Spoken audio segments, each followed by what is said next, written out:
You're listening to Change Your POV Podcast, episode 115.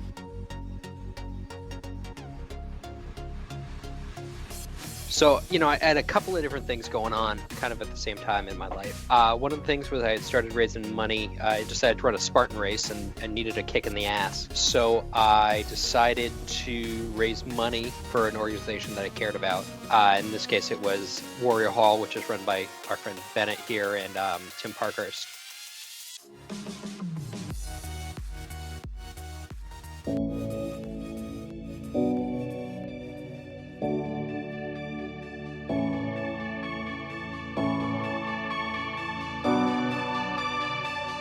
Welcome to Change Your POV Podcast, helping you navigate transitions in your life, like entering and exiting college or the military, changing jobs or careers, and providing you with the coaching and mentorship needed to help you advance in your personal or professional life.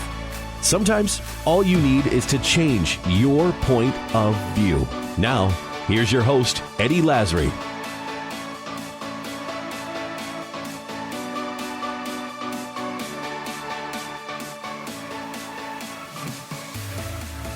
Sick fuck. All right. Are you guys ready for this? Sure. All right, Bennett, you're going to open up the show and do the promo spot, and then we'll get into it. Yeah. Okay. Yeah, you're so full of shit. You haven't done it yet. Well, you need to send me the freaking stuff. It's clearly a well-oiled machine. Yeah, this is the pre-show shit that most people never get to hear. Yeah, man, it's fucking awesome. And literally, it's almost every episode Eddie busts my balls like that. Almost every time. Almost every time, but yet I ask him almost every time, send me the shit, and yet he never sends it. It's on the Trello board. You just never look at it. Oh, you're so full of shit. All right, folks. Welcome to Change Your POV Podcast. I am your host, Eddie Lazary. Yeah, and I'm that other guy, Bennett Tanton. The other guy. And today, we have a special guest with us, Mr. Andrew McDowell. Now, he is special. He is I special. I am special. I'm very special. You're special on like 3 different levels. At least, well, maybe 4 different levels. But, so, you come up quite a bit, actually, in previous episodes, whether you know it or not. I'm sure you know it, but Yep. Oftentimes the audience hear us talking about some strange person or referring to somebody that we're working with, like in the 60-Day Well-Fit Challenge, or the guy that we had dunk himself in the Yukon River up north. Well, you're that guy, and you're finally... I am that guy. Yeah, you're on the show, and you actually have another episode with us where we talk about our experience at the Zen Mountain Monastery. However, I think this episode... No. I don't know which episode is going to come out first, this one or that one. So there'll be... This is either a teaser or a refresher. That's correct. That's correct. So, folks, if the Zen Mountain Monastery episode came out first, then this is the same guy. If this is the first episode, then stay tuned because we had a great one in store for you with the Zen Mountain Monastery where we went chanting one Sunday morning. And it was quite the experience. Oh. Yes. So, Exactly. So welcome, Andrew. Thank you. Yeah. So I know that you introduced yourself during that last episode, but in the event that this episode is actually going to run first, why don't you go ahead and let everybody know a little bit more about who you are? Sure. So I'm Andrew McDowell. I know these 2 gentlemen through some mutual friends, Mike Penny, and Penny and I used to work together at Best Buy, and we've both since kind of gone on our own separate ways. And so I'm involved in this 60-Day Well-Fit Challenge. I was around the periphery of the 30-day challenge, and it seemed like a good idea. My baby brother is participating too, Luke. Hi, Luke. And, we've had a really good time. It's been really interesting, and hopefully, even another 2 weeks, and I think it's going to be real good. Yeah, man. So we're going to get into that. But first, we're going to say thanks to this week's sponsor, Bennett. Who is this week's sponsor? Whoever you want it to be, my friend. Let's go with Let's go with Mountain Up Apparel. 10th Mountain Apparel. This week's sponsor is brought to you by none other than 10th Mountain Apparel, which we all commonly refer to as Mountain Up. And this is the very sexy hats that Bennett and I are both wearing. If you go to Change Your POV, you will see us wearing these very sexy hats. And they sell more than just sexy hats, however. They got all kinds of good stuff. I don't have the list of items in front of me right now, but it's a million different things. Yeah, it's a military clothing and apparel store. So they got everything from, obviously hats, but they got hoodies and they got T-shirts. They have all kinds of really cool knick-knack gift type things, dog tags, but you can get like cups. Boots and all kinds of stuff there now, like actual tactical gear, things like that too. Yeah, and they're always adding stuff to the collection, as it were.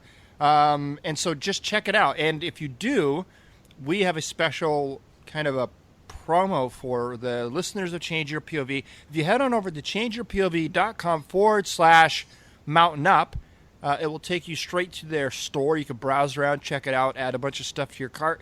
And then at checkout, all you have to do is add the promo code GOOD10, that's GOOD, or Gulf Oscar. GOOD. There you go, GOOD10 for 10% off discount. Very cool. So there you have it, folks. Mountain Up, check it out. changeyourpov.com/mountain up, and don't forget your 10% promo code GOOD10 GOOD at checkout. All right, folks, let's get into this. Mr. Andrew.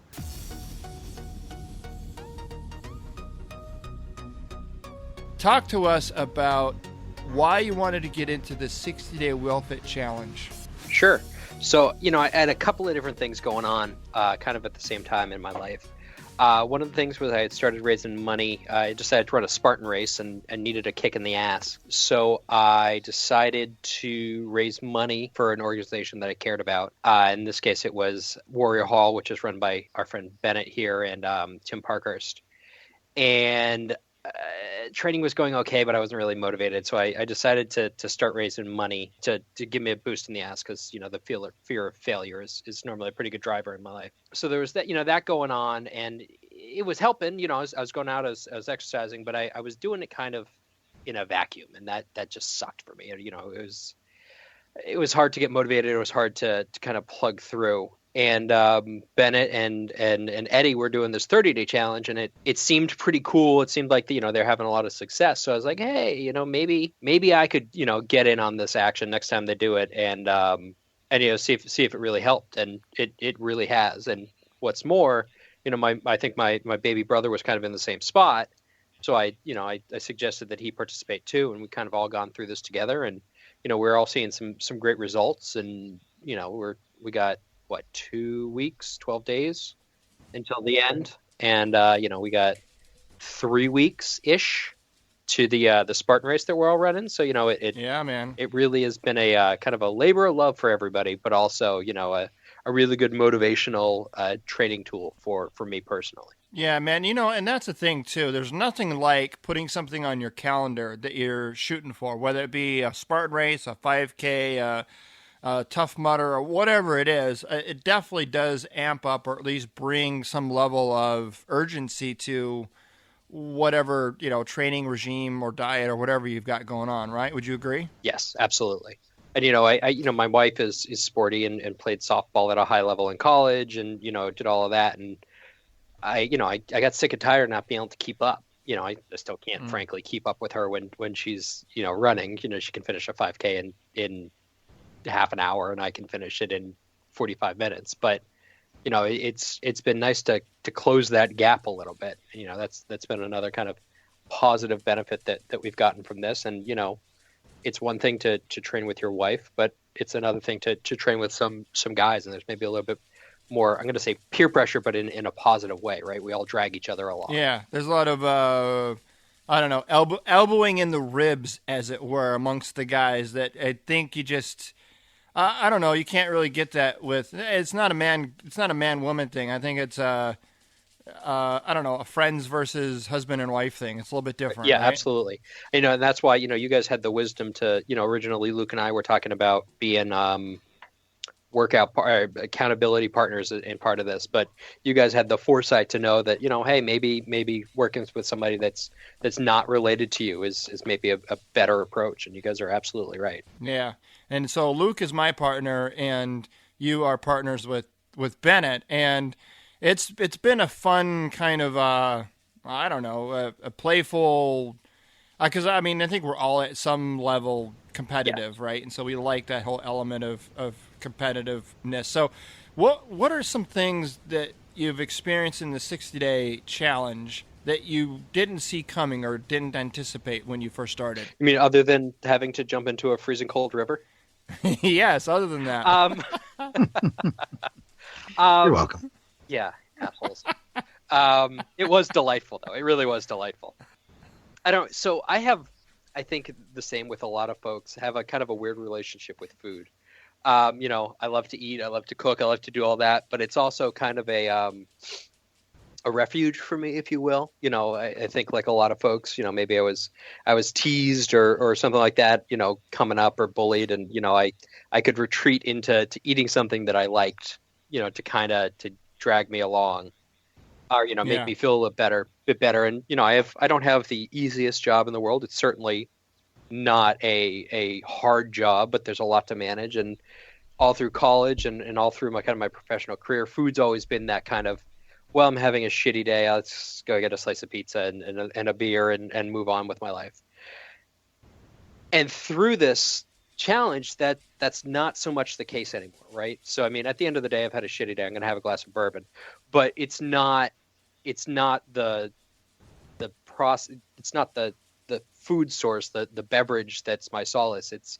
It's the process and thinking about it and kind of using it as a tool to meditate or focus on something. That's kind of been a big change for me, which I like. I'm interested to see if I can keep that going forward. But the other thing that I think really was kind of a surprise for me is I don't like sticking to diets. I like to eat what I want when I want it.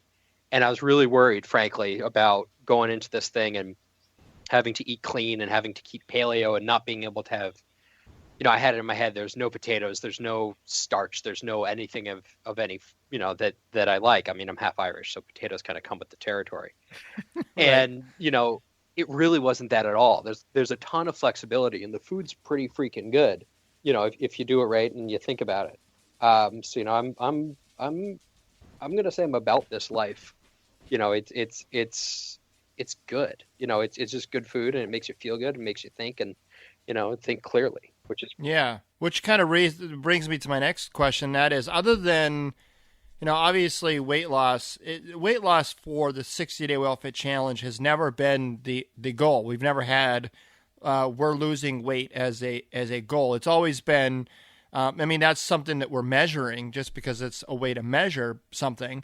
But what we wanted to do is exercise, moderate exercise and eat clean, and therefore, weight loss is a result of the effort that you put in with moderate exercise and eating clean. So weight loss is one of the many things that you benefit from this particular lifestyle. What are some of the other experiences that you've had or that you've seen in your body besides weight loss as a result of exercising moderately and eating clean? Sure. So one of the things that I actually just noticed on Sunday is, I've never been exactly light on my feet. I'm about 5'8", but I'm built. I'm a big dude, for my height. And so I've never really been light on my feet, and I've never really been agile. But it's getting down to the hunting season for us up here in the Northeast, and when I first started hunting and first started going out, I sounded like a herd of elephants moving through the woods, right? And as exercised and eaten clean, my senses have really sharpened up, and I've gotten a lot better at moving quietly and moving carefully. So I was able to actually infiltrate the woods where I normally would, and come within 50 yards of a deer that I'd never seen seen before, and it was, that was pretty cool. I'm definitely feeling better, right? Just across the board, my lungs have opened, my mind is opened. I think more logically, and that's all great. But I think one of the other things that's really been a surprise for me, and kind of one of the unintended consequences of this whole thing, is I'm a grumpy son of a bitch a lot. I just get cranky. But that's especially, when I don't eat lunch at exactly noon. That doesn't happen anymore. It's not uncommon for me to, go through my day, have a small snack in the morning, and then not be hungry until 2 or 3 in the afternoon, and kind of just eat my lunch when I feel like, instead of rushing to it. So that's pretty cool too. I don't know if you know this yet or not, but Bennett and I have given you your very own Native American name. It's called Quiet Foot in Forest. Oh, thank you. I'm going to have that tattooed across my back. Quiet Foot in Forest. That's awesome. I don't know. So just parenthetically, I don't know if you guys saw on Leo Jenkins' Instagram, he just got this huge back tattoo that's all black across the shoulders. It looks really cool. I'm going to do that, except there's going to be white relief, Quiet Foot in Forest across it. Nice. Hell yes. Be little baby, like baby feet, in footies or something. You know what I'm saying? Yes, exactly. I'm going to get don't hate the player, hate the game. I think that's a good choice for you. You're going to get that on Andrew's back? That's my Indian name. Oh, that's your Indian name? Okay. What's mine? Since everyone got one, I need one. How? I'll let you guys think about that. How? So I when I first started this whole thing, I started to experience things I didn't expect, like you did. You just kind of stumble upon them, oh wow, that's kind of interesting. But one of the things that I found was my skin cleared up. I had, I used to have bumps and acne and things like that, and not super bad, but I had it, and then my skin started getting clearer and it seemed softer, and even people in the office that know me, they'll say things like, I get the occasional, wow, you look good, did you lose some weight? But quite a bit, people will say, you look healthier. You know what I mean? That's weird. When you lose weight, you expect somebody to say, oh, you look good, you lost weight. But a lot of people look at me and say, wow, you look healthier, which is really awesome. And that I contribute that 100% to the eating clean diet and moderate exercise. So I wanted to talk to you about other things, in particular the challenge. So obviously we have the ultimate goal of moderate exercise and eating clean, but on top of that, we've introduced daily and weekly journal entries, as well as weekly challenges. So talk to us briefly about each of those and how that has made any kind of impact on your life, if any. Yeah. So disclosure, I haven't been the best about the daily journal. I think I've written, I don't know, I'm gonna say less than 10 of them in the almost 60 days that we've been going on. But that's 10 more than you've ever done in the past, right? Precisely. I think it's 9 more than I've ever done in the past. I think you go. When I was in 3rd grade, I started writing in a journal, and I did it once, and then I think my dog literally ate it. So I'm 9 ahead of wherever I've ever. Yeah, that's a 900% increase. That's awesome, man. There you go. That's something to be proud of. I'm gonna put that on my LinkedIn page. Cool. But the weekly journaling has been good and has helped me kind of maintain perspective when you're kind of lost in the sauce and trying to figure out what's going on and what's coming and what's going and what am I responsible for. And it's been nice to be able to look back and see kind of how things have ebbed and flowed. I was pretty aggressive and gung ho at the beginning, and I noticed about week 4 a kind of a little taper, and then I refocused and I brought it back up, and then kind of fluctuated back and forth in terms of how aggressively I've been pursuing the diet and moderate exercise. So that's because life happens, right? Precisely. It's everything's moving along great, and then that project that you just tried to launch, it's going to get delayed another 3 weeks, or instead of being somewhere where you can really control what you eat, your boss tells you to go to back-to-back conferences in the beautiful city of Worcester, Massachusetts. And, the only food that's available there are chips and soda and sandwiches, and it's like you're not gonna Worcester. go Worcester at the DCU Center, kid. Yeah. So, but I think that's wicked good food there. you don't even do that very good, Bennett. Hey, I'm not You from gotta- friggin' Massachusetts. Yeah, you gotta leave it to the professionals. Yeah, I worked hard to get rid of my accent. Just parenthetically, I used to get the Get crowd on kicked out of me it, for it. New Hampshire. What? I said, get on it, New Hampshire. Yeah, New Hampshire. Do we? I don't even think we have an No, accent. you guys are do we? basically You're just have from- the Mid-Atlantic you're from- accent. Freaking Nevada. Yeah. anyway. Yeah, well, I'm from Nevada. I moved up here, and everybody's like, "Wow, where in the South are you from?" I'm like, I don't have a Southern accent, do I, y'all? You know who does the best accent is Penny. Does a Oh, pretty damn good one. God, yes, his Boston accent is on point. He's because he's a Freaking on. he's a closet Bostonian. You know that, right? Yeah. It's his favorite place in the world. Yeah, absolutely. It is. He sends me a text once a day telling me how much he misses the city of Boston. I bet he does. Sure. Sure. Once a day, Yeah. going, hey, how's the shit fucking box there? Like, Yeah, Guarantee that's what it's saying. it's not far off, or sometimes it's just pictures of deer that he's killed in his backyard, and he says, "You can't do that where you are." Ha ha ha. It's like, Hey, you can't even carry a gun. He probably takes pictures of him of his, like, he'll hold his shirt up from his waistband and take a picture, take a selfie of his freaking piece, right? As Yeah. he conceals carried. You can't do concealed carry. Sorry, mask? we're rubbing it in, Andrew. I'm sorry. No, actually, you can. I'm strapped right now, actually. Really? You got a 12 gauge on your hip? No, but I have my full-size M&P 9mm. Nice. Are you an Problem is, he's strapped in his house. I'm strapped outside my house too. I had to go out after dark. I'm not dumb. So your wife is not only fast, but you got to carry a gun around her. Yeah, she could kick my ass. She's a that's- better shot than I am too. That's And awesome. she's Italian, so she could get away with it. Oh, amen. I am too. So I totally understand why you need the Yep, gun. absolutely. Yep. All right, man. Sorry, I derailed you guys. No. That's what we do here. I know. I'm well familiar with Yeah. the. Yeah, you've listened to a couple of episodes, Yeah. so you know how. And I'm we roll. married, to an Italian, so We're just all. Yeah. God damn it. Yeah, it happens, man. Everyone just got some Italian somewhere. So actually, around I them. have to brag for a second. Tomorrow's my 2-year wedding anniversary.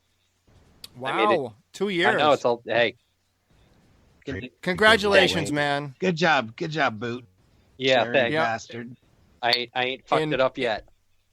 Yep. In 1 month will be my 20th Wow. Yeah, anniversary. this is what I was about to say. I think Eddie's the grand old man here. That's right. Yep. And people, even when I was up there, your grandmother-in-law, Bennett, she looks at me and asked me if I had kids. I says, yeah, I've got a 14-year-old daughter and a 21-year-old son. Well, almost. He'll be 21. You're and- not old enough to have a 21-year-old. Yeah, you're not. I was like, yes, I am. I got her done back in high school. Okay, now we're officially derailed. So let's before all Has to the happen at kids least at home. once a show. So. Yeah, you're right. But before all the kids back home are starting to ask questions about how they're doing math on their fingers, wanting to know how that happened, we'll save them the agony. So I wanted to talk about the challenges. Oh, yeah, you were sorry. getting into the challenges. No, we talked. So we've covered the we fully covered the Yukon Yep. one. But what's some of the other ones that you found interesting or value in of some kind? So I think one of the, I guess I can call it a supplementary challenge, or maybe an extrajudicial challenge. Yes, that's what we call it. So I was challenged to have a paleo-friendly or paleo-style meal at McDonald's. That was definitely a challenge. It definitely took some thinking and thought and some cunning hacking of their menu, which was pretty cool. And then, as I kind of said in the video, I've recorded more videos on my phone over the past period of this challenge that I ever have in my life, was basically that I hate McDonald's with the passion of 1,000 burning suns, and it makes me sick. And I still hate McDonald's, but the meal didn't make me sick. So it was a mental, physical gut check kind of challenge. That was neat. What did you have?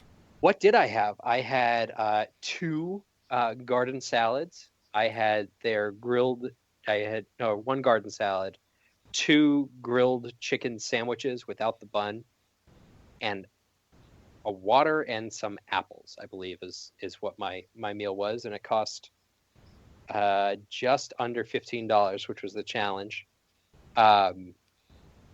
So that was neat. If I had ordered a couple more orders of apples, I could have got it to like 14. Yeah, we figured out you should have bought two more bags of apples. Yep. And why didn't you? There was a language barrier there. I said 3 bags of apples. I know speaking English. Didn't you actually say you did? You actually said that you did order 3, and they only gave you 1. Yep. But they only charged you for 1. They only billed me 1, so I mean, I can't really yell at them too much. I live in Framingham, Massachusetts.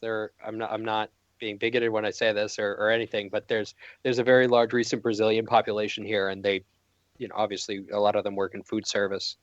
Speaking of Portuguese. No fala português is what you have to do in downtown Framingham. That's so nice. Awesome. Yeah, man. Oh shit. So okay. Yeah, I really enjoyed that challenge. As a matter of fact, your brother still owes us that challenge. I know. I need to remind him. I bought him a computer game that comes at the end of the week, and I'm going to tell him that I'm going to cancel the order unless he does it. There you go. Nice. There's some motivation. Tell him it's a McDonald's game. Yeah, exactly. We're holding it hostage. It comes with the Happy Meal, so get out there. Do it. Get on it. So in terms of using this to prepare for our Spartan race, what would you have done had you not been in the 60-day challenge to prepare for the Spartan race, or would you have done anything at all, do you think? I make every attempt to prepare, but my follow-through sometimes is a little lacking. I'm not going to lie. So I think, I would have probably, believe it or not, exercised more aggressively. When I was prepping for these last year, I was at the gym every single night, running or lifting weights, and I had a personal trainer at the time, so there was a lot going on there. But I'm frankly seeing better results out of what we're doing this time through than I saw last year, which is pretty neat. Do you think that's because you were overtraining? I think that was some of it. I think that the other thing we got going on right now is that it's you're pretty able to maintain consistency, right? I know every day what I'm going to do to exercise, right? I don't have to get there and then figure out I want to lift weights. Oh wait, there's somebody on the weight pile. Okay, I guess I'll run. No, that all the treadmills are full. It's really directive, and it's really focused. So you can get a guaranteed decent workout first thing in the morning when you get up, and then still go to the gym in the afternoon and not have to fight for space or feel like you have to really hammer it really hard to make up for the day. I think that's been a huge benefit. Yeah, and I think you kind of really touched on it before too when you said that when you first started out, you were really aggressive. You and Luke both were really kind of hitting the ground running, and then it kind of plateaued. You pulled back a little bit, and then you regained some focus and got back into it, and then pulled back a little bit. But the most important thing, I think, for the listeners out there is to just hear you describe that, because oftentimes so many people will, they'll be on a diet and they'll mess up and break their diet or eat something they shouldn't, or they won't go to the gym one day, or they won't run as far or as fast as they planned on. And one little hiccup, and all of a sudden they're like, oh man, I guess it's over, and they quit. Yep. You know what I mean? And I think it's important to understand that you've got a goal, you've got a target, and if you happen to slip away from your goal or your target, you end up eating that sandwich at work because you're working a double, or you're back-to-back conference meetings all day long, and that's all you have to eat. Like, So what? You eat it, but you recognize Yep. that that's what you ate, and then you just move on and you just get back to where you were before. I mean, there's no reason to quit or to stop just because you made one mistake. Sure. It's like when I used to smoke. When I tried to quit smoking, I would go 4 or 5 months, without having a cigarette, and then like one weekend, one night, I'll grab a cigarette and I'll smoke one. Next thing you know, I'm like, oh. And then I'll just keep smoking, like, a pack a day because I've had that one cigarette, and that means I failed, and now I'm just a smoker again. Yeah, and you then just I throw had your to, hands up and that's it. yeah, but it doesn't have to be that Heck way. You know what I To the mean? no. Yeah. So One day, it's really cool. that's something that I think I love that you always bring that point up, Eddie. It's that it really is one day at a time. It really is 1 hour at a time, especially if you're in an environment that's not friendly to said diet or way of life. But the bottom line is sometimes it's just what happens. So Right. move on, but don't just throw the towel in. Don't be like, Yep. "Fuck it, I'm gonna eat pizza every day now, and I'm gonna order, literally just go back to the way it was." Because what? Then what did you do the last 3 months for then? You know what I mean, or whatever. It's not, one day, one little hiccup is not some reason to throw the towel in, and Precisely. too often that happens with life in general in this society. Yeah. Yeah, I mean, It's not And I just think it's- food. And I think a lot of people use that as a way to justify giving up, right? I mean, It's a crutch, right? If you did that for everything in life, right? As soon as you have one argument with your wife, what does that mean? You have to get a divorce? As soon as you yell at your kids one time, what does that mean? You give them up for adoption? Like, if we treated everything with that same mentality that we do with a diet or with food or with smoking or with something, I mean, what kind of life would we be living? It doesn't. So if the rest of our lives don't work that way, then why do we allow it to work in our diet or in our exercise regime or in our weight loss goals, or what I'm saying? Yeah. So I just quit using that shit as an excuse, 'cause that's really all it is. It's just an excuse. And I really think it's actually pretty prevalent in our society. I mean, that's the reason divorce rates are so high. That's the reason that obesity is the way that it is. It's the reason that we have a lot of the problems that we have in this society is because people just live their life by a fuck it attitude. And, Yep. Unfortunately, it's that you can't live that way. Not productively and not thriving. You're not going to thrive. You might survive, but you're not going to be thriving. Right. Not by any stretch of the imagination. So, And I think more than anything, the reason why I'm doing this now is I'm doing it for me. I think before I started down some diets, and I wanted to lose weight and get into better shape because I knew that I should, and I knew that other people would appreciate it if I did, and it was always for some other reason other than myself. And once I finally said, you know what, I want this for me. I don't give a shit what anyone else says or thinks, or I don't really care. I want to do this for me. And sometimes you got to be a little bit selfish in order to, do what's right for you. I mean, I got a gym membership back again, and I'm going in the mornings, and I'm spending a little bit extra time and money buying some good food because I'm tired. I think more than anything, I'm just sick and tired of mediocrity. You know what I mean? I'm just really tired of the ordinary, the same old shit. I'm done with that. Yeah. You know what I mean? it's So a it's like- and perpetual that's- merry-go-round. Yeah, I was gonna say it's failure. just like it gets sucks. I mean, just kind of just does. moving on with your life. I fucked this up. Let's move on. Like that's just no fun. You Sucking wanna- sucks. That sounds like a T-shirt that we need to make. Yeah. Sucking Staff. sucks. If only you guys were sponsored by an apparel company or something. Oh, it's weird. No It's weird. kidding. It's right? almost like it could happen soon. Sucking sucks. So yes. Sucking sucks. Yeah, that's one of the phrases Ben and I often use is embrace the suck. Yes. Yeah, Or man. But that's a different kind of suck. Stuck in the suck. Yes. And that sucks. A lot of That sucking sucks. going on. This is getting weird. Never mind. I think we've gone too deep. We've gone too deep. Oh my God. Abort. Jesus.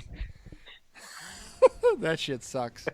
All right. So that's okay. Yeah. So I think we kind of got down a little bit of a rabbit hole, but I don't know. I think it's a good rabbit hole. I think it's really important and I think that's the other piece of this too, that I experienced, or I found out that I didn't anticipate when I started the 30-day challenge back with Bennett, is this whole idea of self-actualization or self-awareness, I think, is really the best way to describe it. And, I've learned a lot about myself, not just through diet and exercise, but through all these other crazy things that Bennett's introduced into my life, some of which I haven't quite accepted into my life. So sorry. But some of it I have.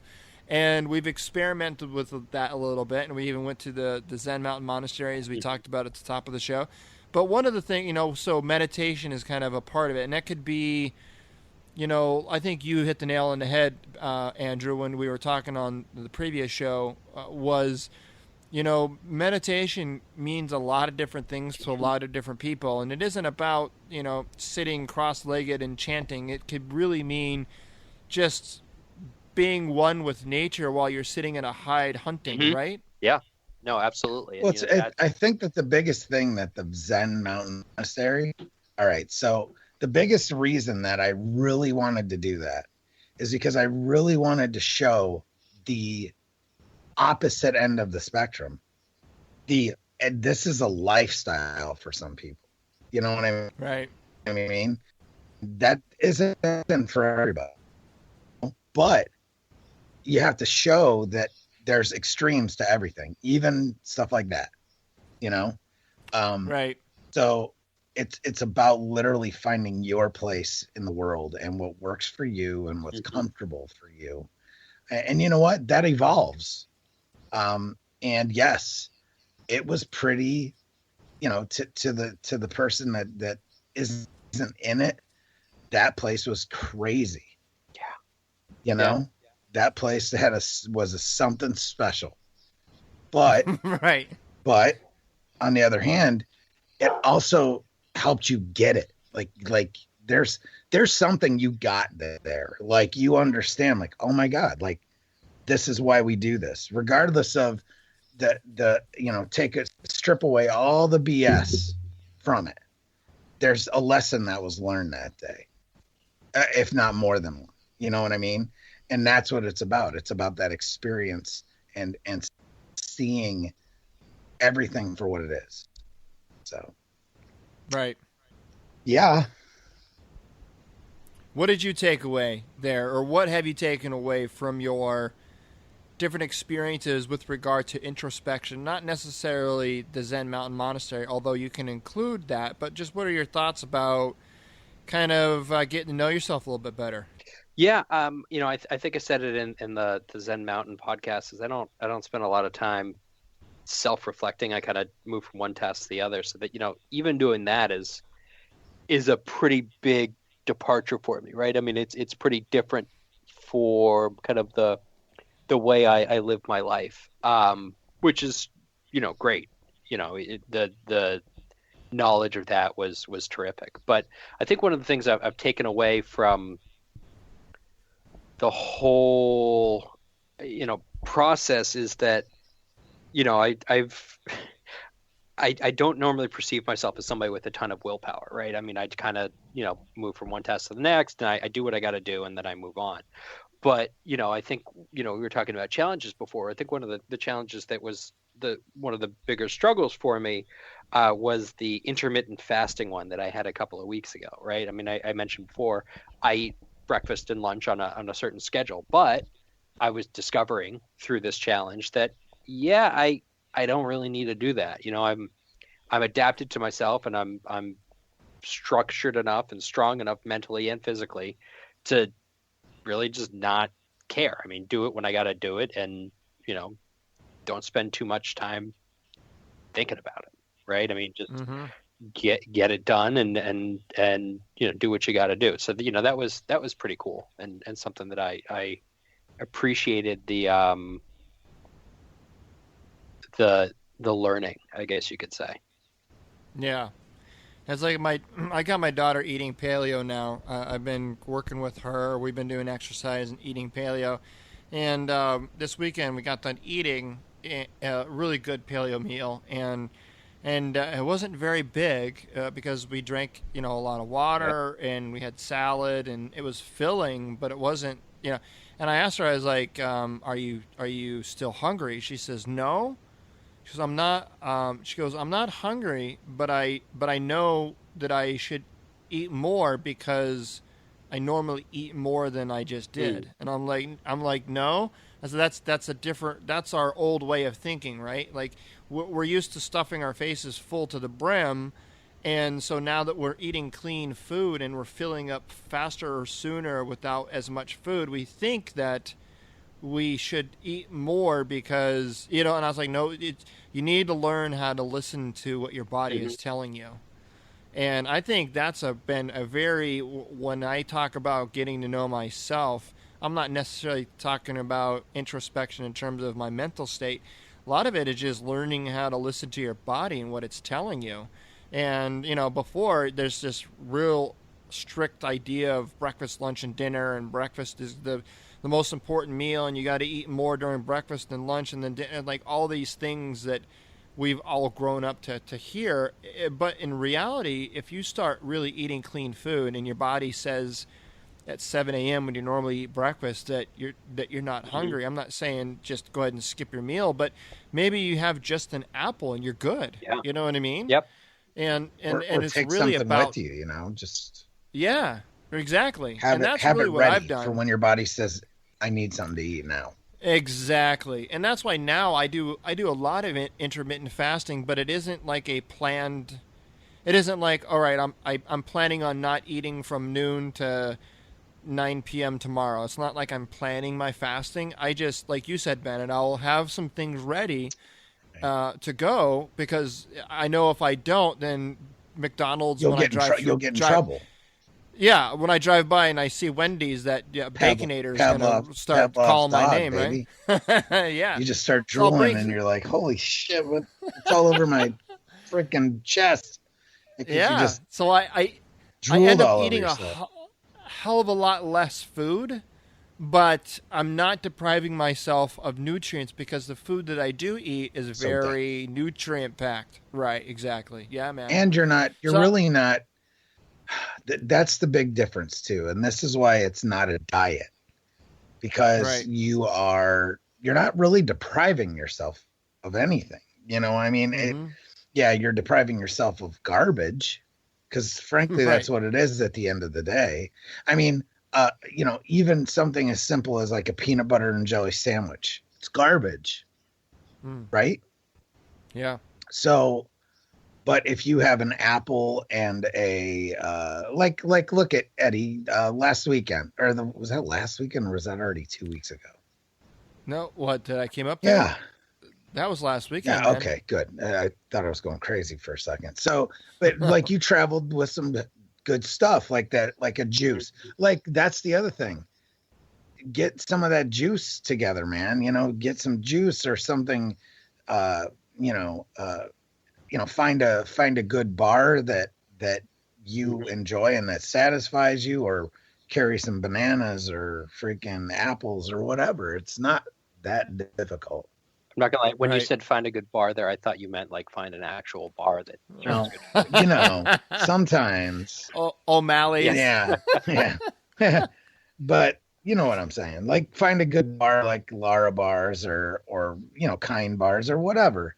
They're not all created equal by any stretch of the imagination, but they'll help you out in a pinch. So you're not eating a Baconator. Right, exactly. Because we've all been there. We've all been there. Yeah. And it's like I tell Eddie, I literally pass a McDonald's every day I drive to and from work. Well, not just a McDonald's. There's a whole gauntlet on that street, man. It's a gauntlet.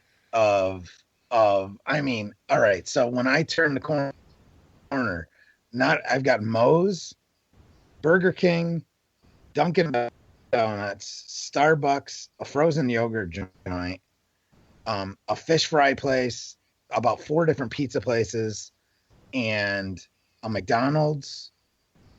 And there's another Dunkin' Donuts before I get on the thruway. And then when I get off the thruway, there's 2 different pizza joints and a freaking McDonald's.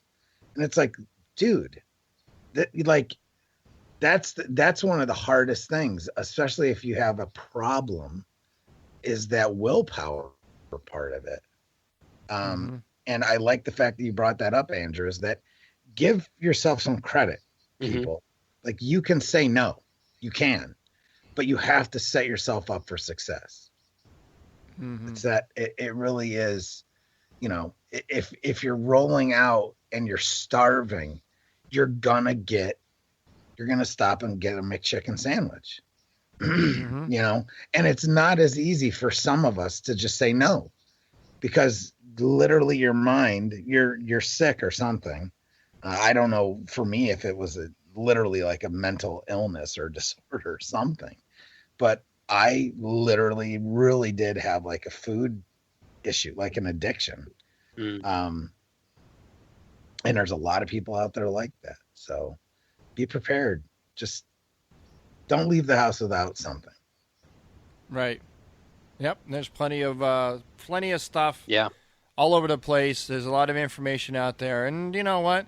A lot of people say, oh, well, I was going to start sooner, or I was going to do that, but I don't know where to start, and there's too much information, and I don't want to do it wrong. And I mean, you know what? Those, again, are all just excuses. Just do something different than what you normally do, and you're probably just focus on eating fruits, vegetables, and meat. Like the real shit. That's it, man. Just real. It's what, what's crazy about eating real food, and here's what it's really, really weird. It's almost like your body is made to eat real food. Imagine that. Wow. Isn't that weird? You know what I mean? Yeah. It's really weird. It's crazy how your body knows what to do with real food. It's so funny. Yeah.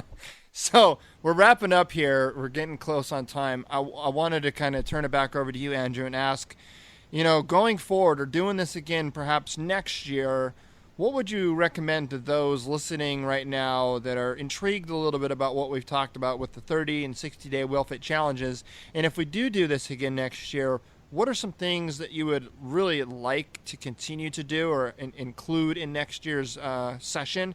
And what are some things that perhaps you didn't get as much value in that you could have probably done without? Sure. I mean, so I guess the first thing I'd say is, if you're interested in doing it, get off the pot and actually do it, right? I mean, don't say, I think maybe. Just jump in. It's first of all not that much money to participate, right? I mean, it's what you'd probably spend on junk food in a month, easy, right? So just shit or get off the pot and participate.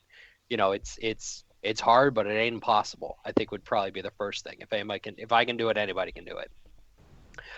In terms of things that I would want to see going forward, I think the challenges are really great at pushing your boundaries and making you think and making you approach things in new and different and, this is going to sound trite, but special ways, right? I mean, I don't think about my own gravestone, right? I don't think about what my obituary is, but through this, I had to, right?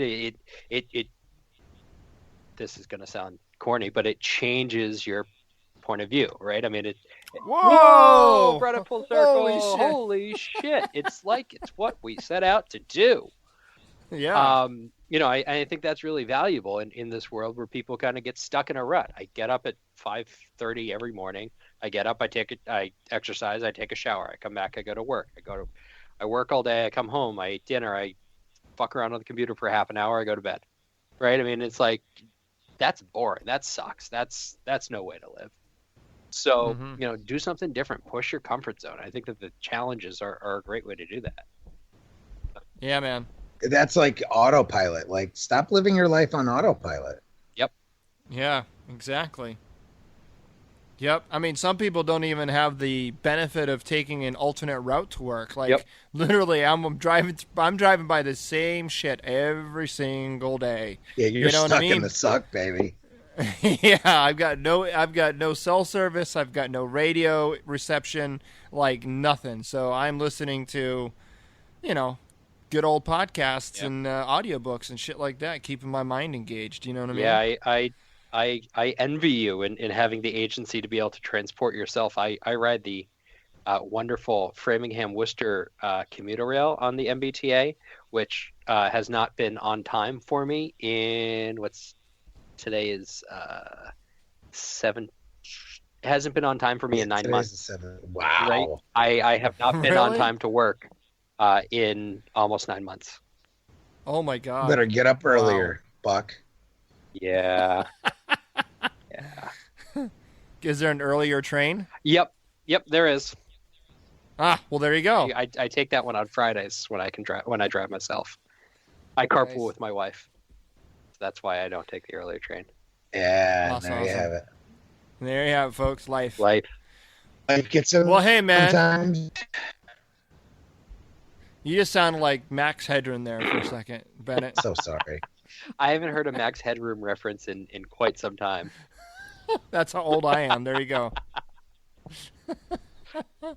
All right, guys. Thanks for tuning in, Andrew. Thanks, guys. Thanks for coming on the show, man. It's been a pleasure. You and your brother Luke have made this challenge with Bennett a special one because we got to know each other a lot better, and we're preparing all to go run the Spartan race here just a few short weeks. So, getting to know you a little bit before then is going to make running the race even that much cooler and funner. And yeah, you're just an all-around cool dude, man. I mean, I totally forgive the fact that you're a masshole. Hey. And yeah, man. And I just, it's nice to finally meet some that aren't like totally, completely dingbats about Sucky. I was going to say, stereo. I'm a complete and total douchebag. I just hide it well. Nice, there we go. It's like Bennett. It's like I hate. I'm an equal opportunist. I hate everyone equally. Yeah, that's precisely it. Exactly. Oh, that's cool. All right, hey guys, thanks for coming on the show, folks. If you want to check out everything we talked about, there's not a whole lot in the show notes page in terms of links. We will have some information about our sponsors. We have some information about our Spartan race that's coming up, and I'm hoping this show will actually air before we do our Spartan race, but we never know. And then, of course, maybe we'll do some. We're definitely going to do an after Spartan race episode where we bring on maybe you and Luke together, and we'll talk about how the Spartan race was for all of us. We're running it down in Fenway, folks. November, was it November 11th or 12th? 12th, November 12th, down in Fenway in Boston. So if you are interested in running with us, we have a team. I believe we're still taking No, I think members, we're aren't full, we? aren't we? Are we it's not full? so much that we're full. It's that the slot run race time's that full, we're yeah. signed up for is entirely full. Oh, well, if you want to run, then tough shit, folks. You're going to have to maybe run next year. Or they could run But, on Sunday. Keep Team Warrior Hall going for day 2. Oh, there you go. How many do we have on our team? 9, 10. We got 9 or 10? Yeah. All I right. can look right now. I will be volunteering on Sunday and racing on Saturday. That's gonna be delightful. Yes. Well, last year I did it in reverse. I volunteered on Saturday and I ran it on Sunday. Nice. I wonder So, yeah. what would be better. I don't know. Yeah, I don't guess know. we'll find out. We will find out. Yeah. All right, folks. So there's 9 or 10 people going. So if you want to come and check it out and support us, cheer us on as we run by in our really sexy red Warrior Hall Hell yeah. t-shirts, then you can definitely do so. So, all right, folks.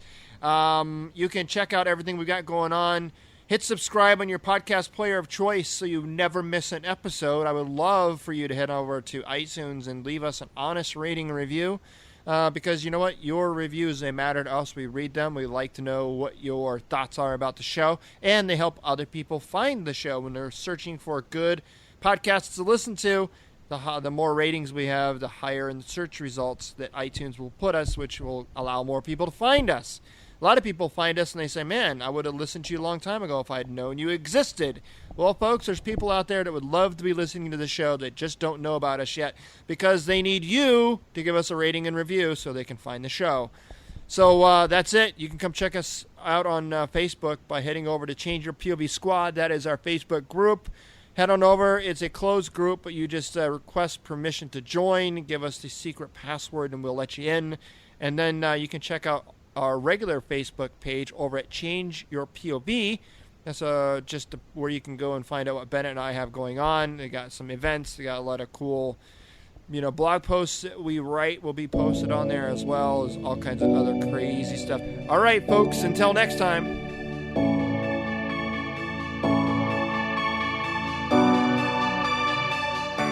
Thanks for listening to Change Your POV podcast with Eddie Lazary. Check out more content by going to changeyourpov.com. And remember, your ability and willingness to change your point of view will open doors of opportunity.